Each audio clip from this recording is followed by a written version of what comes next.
جب اللہ تعالیٰ کسی کی رسوائی چاہتا ہے تو اس کو پاک لوگوں پر لعن طعن کرنے کی طرف مائل کر دیتا ہے۔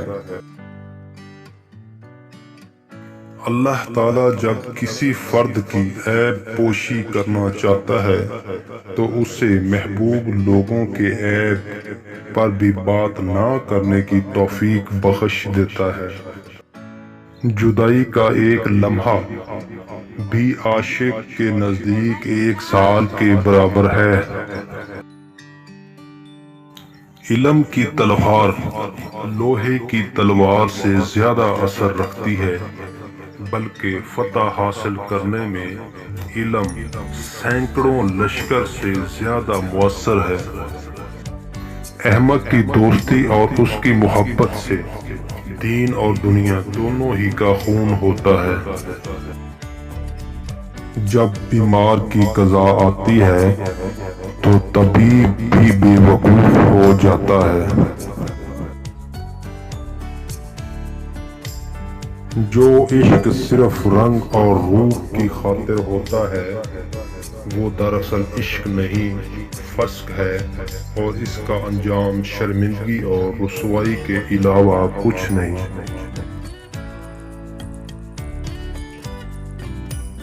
قرب خداوندی کا حصول بقا میں مضمر ہے، لیکن بقا سے پہلے ہونا ضروری ہے۔ کتنے ہی متقی ہو جاؤ مگر نفس سے کبھی بے فکر نہ ہو جانا۔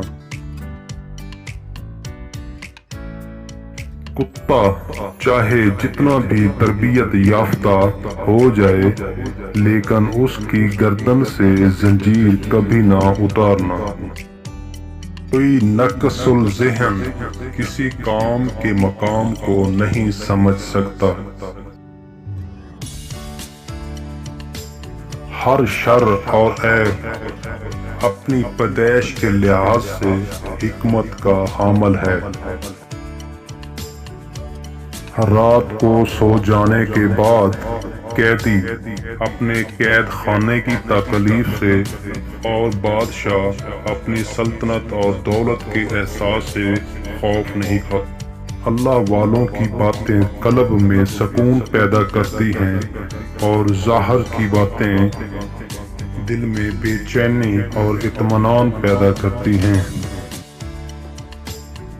اے لوگو، بہت سے شیطان خصلت صوفیوں کی شکل میں موجود ہیں، اس لیے بیعت کرنے میں جلدی مت کرنا۔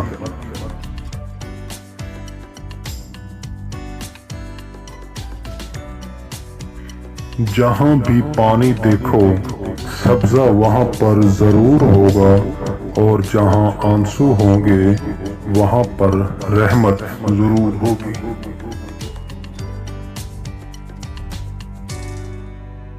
جو عقل سلیم رکھتا ہے وہ خلوت اختیار کرتا ہے، کیونکہ تنہائی میں قلب کی صفائی ہوتی ہے۔ جو شخص کسی گناہ کا طریقہ رائج کرتا ہے تو اس کی طرف ہمہ وقت لعنت آتی رہتی ہے۔ نیک لوگ چلے گئے اور ان کے اچھے اعمال باقی ہیں، اور کمینے لوگ بھی چلے گئے اور ان کے ظلم اور لعنت باقی ہے۔ مرغ کی دشمن اس کی آنکھ ہے جو دانہ پر حریص ہے، اور اس کی نجات وہ عقل ہے جو جال دیکھ لے۔ خواہش کے سانپ کو ابتدا میں ہی مار دینا چاہیے، اگر دیر کرو گے تو یہ بڑھتے بڑھتے اژدہا بن جائے گا اور تمہارے قابو سے باہر ہو جائے گا۔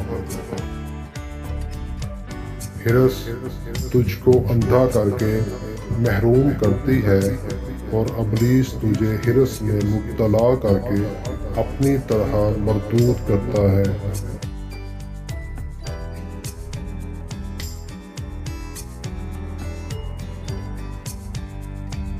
جس شخص کا مزاج فاسد اور طبیعت بیمار ہوتی ہے وہ کسی کی تندرستی پسند نہیں کرتا۔ نفس کو دنیا والوں کی تعریف کرنا اور خوشامد بہترین لقمہ معلوم ہوتا ہے۔ ایسے لقمے کو مت کھاؤ کہ یہ آگ سے پر ہے۔ عاشق کو ایسی تنہائی مطلوب ہے کہ اس کی آہ کو آسمان کے سوا اور سننے والا نہ ہو۔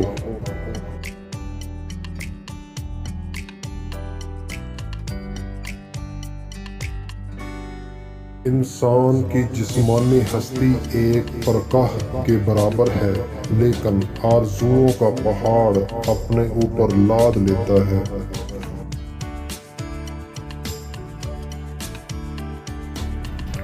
ظاہری اعمال ایک ہی قسم کے ہوتے ہیں، لیکن عمل کرنے والے کی فطرت کے تفاوت سے نتائج عمل بالکل مختلف ہوتے ہیں۔ ایسی ویرانی سے کبھی نہیں گھبرانا چاہیے جو کسی عظیم تعمیری کام کے لیے مقدمہ اور آغاز ہو۔